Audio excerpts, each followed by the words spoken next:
Indian Railway is far ahead than Pakistan Railway. It's amazing. It's we should learn from them. Guys, how are you? So hopefully you will be fine and fantastic in India at the moment. Okay, so I have learned a lot about Indian railways, and I have learned that I just like came to know some time ago that Indian Railway is the largest you can say a company or organization in the world, and it has got the largest like crew you can say or staff in the world. So that's why I too myself is quite impressed by the Indian Railway, because I have learned that they contribute with a big revenue to the Indian economy.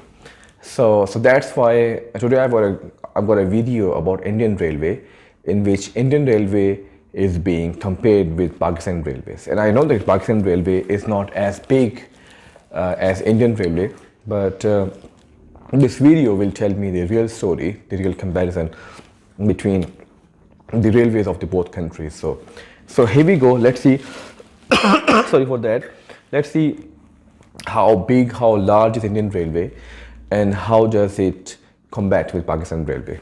So we'll start our video now, and let's see why Indian Railway is called the world's best organization, the largest in the world.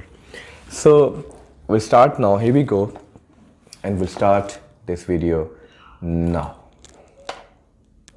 Hello दोस्तों, स्वागत है आपका channel की एक नई video में। तो आज की इस वीडियो में हम कंपेयर करेंगे भारत और पाकिस्तान के रेलवे सिस्टम को। काफी पहले मैंने एक वीडियो बनाई थी जिसमें मैंने भारत और पाकिस्तान के रेलवे सिस्टम को कंपेयर किया था, लेकिन उसके बाद से अभी तक दोनों ही देशों के रेलवे सिस्टम में काफी हद तक चीजें बदली हैं। और आज की इस वीडियो में 2021 में मौजूदा अलग अलग पैमानों पर हम भारत और पाकिस्तान के रेलवे सिस्टम को कंपेयर करेंगे। तो बने रहिए वीडियो के साथ। हेलो दोस्तों, मेरा नाम है दीपक, आप देख रहे हैं इट्स इनक्रेडिबल फॉर यू। तो आइए शुरू करते हैं।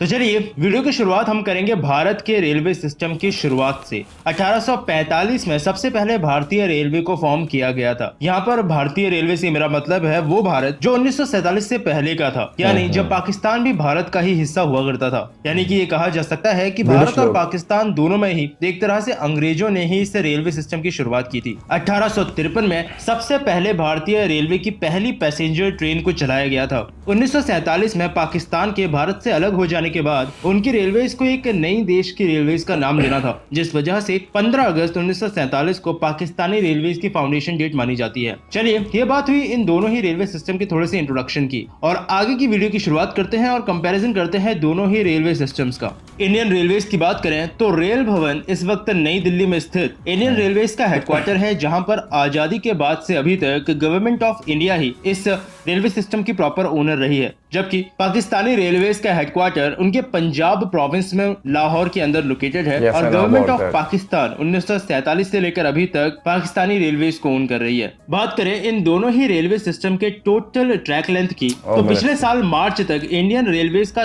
टोटल ट्रैक लेंथ करीबन 1,26,366 किलोमीटर लंबा था, जिसकी पूरी डिटेल आप अभी अपनी स्क्रीन पर फोटो में देख सकते हो। वहीं पाकिस्तानी रेलवेज की बात करें तो तकरीबन 11,861 किलोमीटर का टोटल रूट लेंथ इस वक्त पाकिस्तानी रेलवेज के पास मौजूद है। बात करें इन दोनों ही रेलवे सिस्टम के टोटल इलेक्ट्रिफिकेशन की, तो इलेक्ट्रिफिकेशन के मामले में इंडियन रेलवेज कहीं ना कहीं पाकिस्तानी रेलवेज के मुकाबले काफी ज्यादा आगे है, जहाँ पर इस वक्त इंडियन रेलवेज में करीबन 41,548 किलोमीटर का रूट प्रॉपर तरीके से इलेक्ट्रीफाइड है। और साथ ही इंडियन रेलवेज इस वक्त 100% इलेक्ट्रिफिकेशन का टारगेट लेकर चल रही है, जो कि आने वाले कुछ ही सालों में आपको पूरा होता हुआ दिख जाएगा। और अगर बात करें पाकिस्तानी रेलवेज की, तो ऑफिशियली तो उनका कोई भी रूट इस वक्त इलेक्ट्रीफाइड नहीं है, लेकिन पाकिस्तान ने करीबन 280 किलोमीटर के रूट को इलेक्ट्रीफाइड करने की कोशिश की थी, लेकिन उसको बाद में बंद कर दिया गया, क्योंकि उसका रीजन ये बताया गया कि फंड इस तरह के प्रोजेक्ट के लिए पूरे नहीं पड़ रहे थे। जबकि कुछ ऑफिशियल्स का ये भी कहना था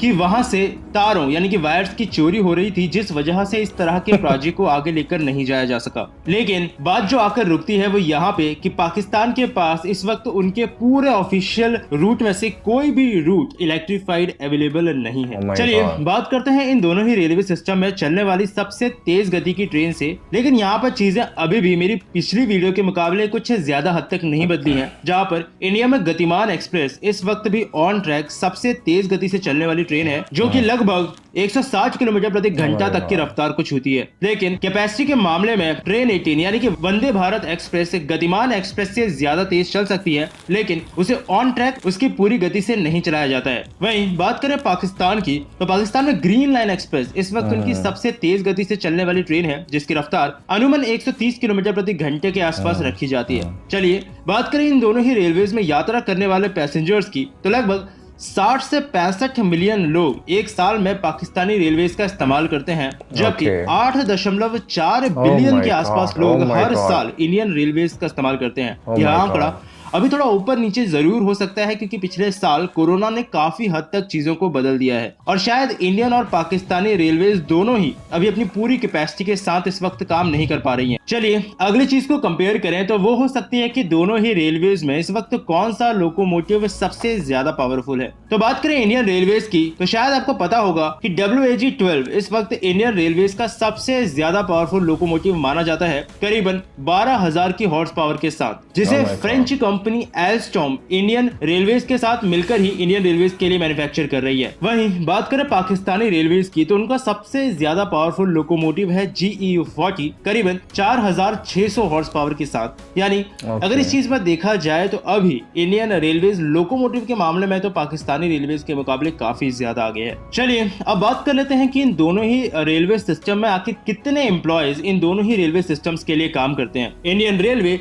इस वक्त दुनिया का चौथा सबसे बड़ा रेलवे सिस्टम है, जिस वजह से उनकी एम्प्लॉयज की संख्या भी इस वक्त दुनिया में काफी ज्यादा है। 2020 के मुताबिक करीबन 12,45,000 के आसपास एम्प्लॉयज इंडियन रेलवेज में काम करते थे। वहीं अगर पाकिस्तानी रेलवेज की बात करें तो करीबन 73,000 एम्प्लॉयज इस वक्त पाकिस्तानी रेलवेज के सारे काम को संभालते हैं। चलिए बात करें डेडिकेटेड फ्रेट कॉरिडोर की, तो इसके बारे में मैंने पहले भी आपको वीडियोस में बताया है कि इंडिया में इस वक्त 2 डेडिकेटेड फ्रेट कॉरिडोर्स पर काम चल रहा है, जिसमें ईस्टर्न और वेस्टर्न डेडिकेटेड फ्रेट कॉरिडोर शामिल है। साथ ही इसके अलावा भी कुछ ऐसे फ्रेट कॉरिडोर्स हैं जिनको अभी तक अप्रूवल मिला है और आने वाले समय में आपको उनमें भी भारत में काम होता हुआ दिखने लगेगा। डेडिकेटेड फ्रेट कॉरिडोर्स बेसिकली आज के समय में हर एक देश की जरूरत बनता जा रहा है, क्योंकि उसकी मदद से आसानी से और कम कीमत में सामान को एक जगह से दूसरी जगह तक पहुंचाया जा सकता है। और जनरली हर किसी डेवलप्ड नेशन के पास आज के समय में डेडिकेटेड फ्रेट कॉरिडोर्स अवेलेबल है। वहीं अगर बात करें पाकिस्तानी रेलवेज की, तो आज से करीबन 5 से 6 साल पहले Pakistani railways basically dedicated freight corridor को पाकिस्तान में लेकर आने के लिए एक कॉन्सेप्ट को लेकर आई थी और उसी समय लोकोमोटिव और ट्रैक लेंथ वगैरह पर अलग अलग चीजों को लेकर स्टडी हुई थी।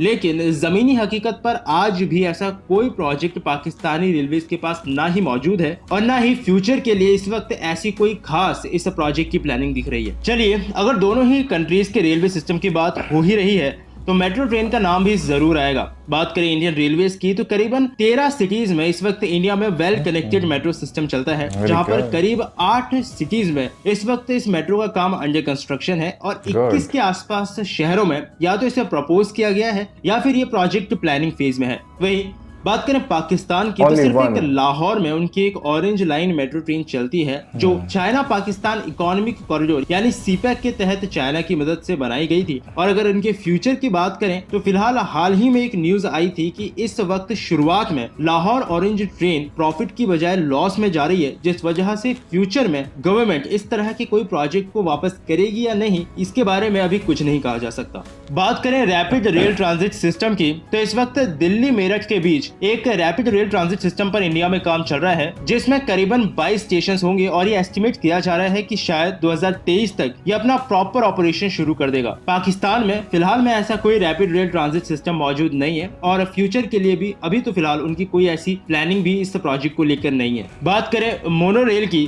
तो इंडिया के इतने बड़े होने के बावजूद भी सिर्फ मुंबई में ही इस वक्त इंडिया में मोनो रेल अवेलेबल है। आने वाले समय में शायद आपको ढोलेरा जैसी स्मार्ट सिटी के अंदर मोनोरेल देखने को मिल सकती है, जबकि पाकिस्तान में अभी किसी भी शहर में उनके अभी मोनो रेल का सिस्टम अवेलेबल नहीं है। और अगर बात करें दोनों ही रेलवे सिस्टम के लग्जरी ट्रेन की, तो काफी लोगों को ये पता होगा कि भारतीय रेलवे में बहुत पहले से ही काफी सारी लग्जरी ट्रेन अवेलेबल हैं, जो कि बहुत सी जगहों पर भारत को रिप्रेजेंट करती हुई आई हैं। पाकिस्तान की बात करें तो इनके हिसाब से भी कुछ लग्जरी ट्रेन उनके पाकिस्तानी रेलवेज में अवेलेबल है, जैसे कि जिन्ना एक्सप्रेस, लेकिन वो इंटरनेशनल लेवल पर सेमी लग्जरी ट्रेन कही जा सकती हैं, क्योंकि वो आज भी दुनिया की टॉप लग्जरी ट्रेन में नहीं गिनी जाती हैं। वहीं अब अगर आखिर में बात की जाए इन दोनों ही रेलवेज के फ्यूचर प्रोजेक्ट्स की, तो इंडियन रेलवेज के इस वक्त काफी हद तक कई सारे फ्यूचर प्रोजेक्ट्स मौजूद हैं, जिसमें रैपिड रेल ट्रांजिट सिस्टम्स मौजूद हैं, काफी सारे बुलेट ट्रेन के कॉरिडोर हैं, जिसमें अहमदाबाद मुंबई के बुलेट ट्रेन कॉरिडोर पर इस वक्त काम चल रहा है, और साथ ही कई सारे कॉरिडोर के टेंडर भी इस वक्त तक जारी कर दिए गए हैं। 100% इलेक्ट्रिफिकेशन का टारगेट तो इंडियन रेलवेज इस वक्त अपने साथ लेकर चल ही रहा है। स्पीड अपग्रेडेशन के मामले में इस वक्त इंडियन रेलवेज काम कर ही रही है, लेकिन आने वाले समय में वो अच्छी पहचान अपने नाम से दुनिया में बना सकती है, क्योंकि आने वाला समय हाई स्पीड रेल्स का ही होने वाला है। वहीं अगर बात की जाए पाकिस्तानी रेलवेज की, तो पाकिस्तानी रेलवेज का जो इस वक्त मेन टारगेट है वो ये है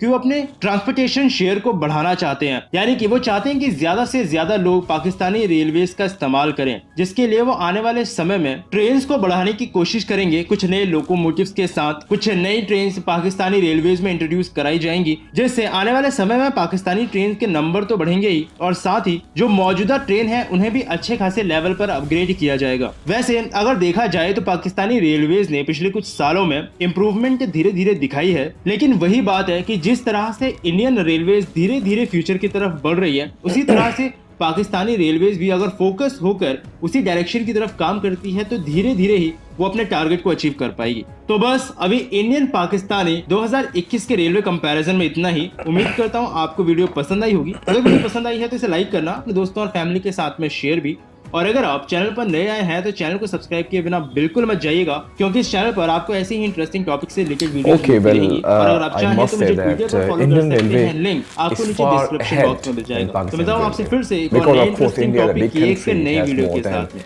तब तक के लिए 1.5 million people as a population. Pakistan, a small country, if you just compare with India. So if we compare the land area, we are small. If we compare the population, we are small. So it was like expected, like Pakistani definitely railway definitely would have been like smaller than India. But Indian Railway is going very fast, and I have like good wishes for Indian Railway, and hope so that Pakistan Railway inshallah will sometime will follow Indian Railways and will try to become big like Indian Railway and prosper too.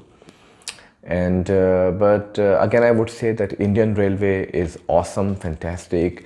You can compare Indian Railway with European railways and Chinese railways because they are like innovating themselves. But Pakistan Railway, you know what happens here, our departments, our organizations are not like powered like the Indian departments or the like organizations. So the government should focus on this. We should just like strengthen our departments, our major organization in the country, so that's important for our country's progress. Thank you very much.